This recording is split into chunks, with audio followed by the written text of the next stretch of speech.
देखिए, कल हमारे देश के यशस्वी प्रधानमंत्री जी, रक्षा मंत्री जी, गृह मंत्री जी, राष्ट्रीय अध्यक्ष जी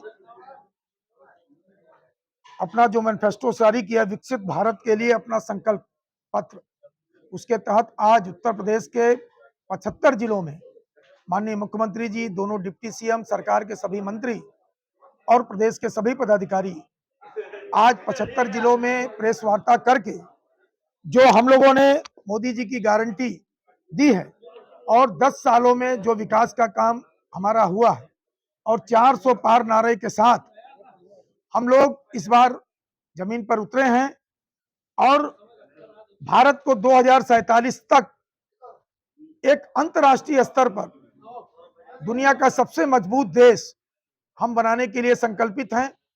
इस 10 वर्षों में आज भारत विश्व के तीसरे नंबर की अर्थव्यवस्था बन चुकी है। इस बार गरीबों के लिए 1 करोड़ मकान हम लोगों ने उपलब्ध कराए। इस 5 वर्षों में 3 करोड़ मकान और उपलब्ध कराएंगे।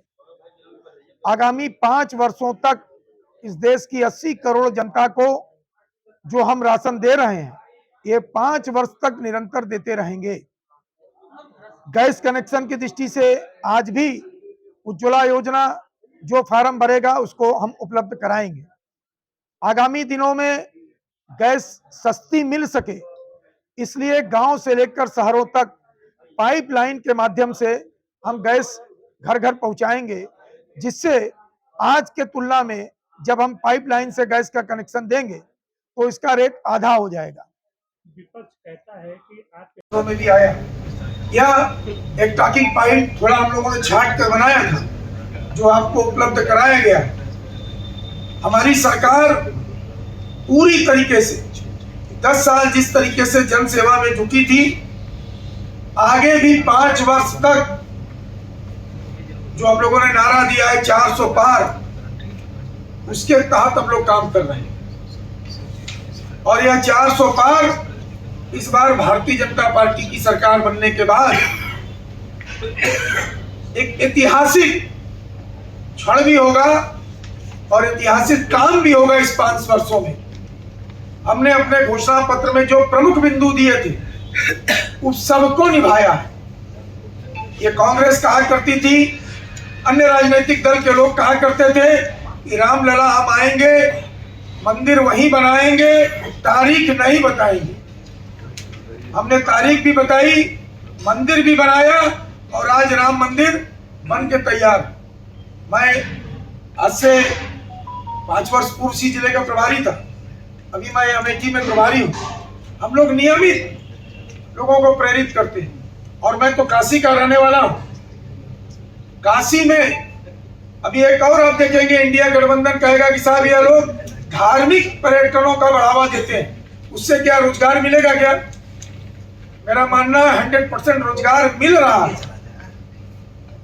काशी में 396 मकान गए, इसमें मेरा भी था।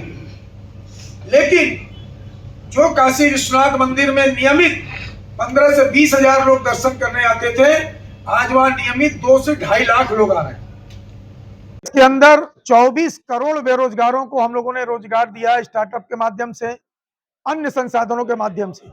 आगामी दिनों में भी हम उनके लिए रोजगार उपलब्ध कराते रहेंगे। केवल उत्तर प्रदेश में 8 लाख जब से योगी जी की सरकार है सरकारी नौकरी मिल चुकी है। यह विपक्ष को नहीं दिखाई देता है। पूरे देश में सरकारी नौकरियों से लेकर प्राइवेट सेक्शन में हम रोजगार उपलब्ध करा रहे हैं, चाहे डेयरी उद्योग के माध्यम से हो, चाहे श्रमिक उद्योग के माध्यम से हो, चाहे स्टार्टअप इंडिया के माध्यम से हो। यह विपक्ष को नहीं दिखाता। विपक्ष केवल और केवल वर्ग लाने का काम करता है। विपक्ष को मालूम है कि दूर दूर तक वो सत्ता में नहीं आने वाला है, तो वो गारंटी पर गारंटी, गारंटी पर गारंटी और ऐसी गारंटी दे रहे हैं जो इनकी सरकार 47 वर्ष तक रहने पर किसानों को नहीं दिया। अब वो देने की बात करते हैं। सरकार आते ये कहेंगे कि साहब हमारा अमुक गठबंधन नहीं लागू करने देता है, अमुक गठबंधन नहीं लागू करने देता है। इन इंडिया गठबंधन के सारे दलों का अलग अलग मैनिफेस्टो जारी हुआ, और जब अलग अलग जारी हुआ तो ये अलग अलग तरीके का आलाप रखेंगे।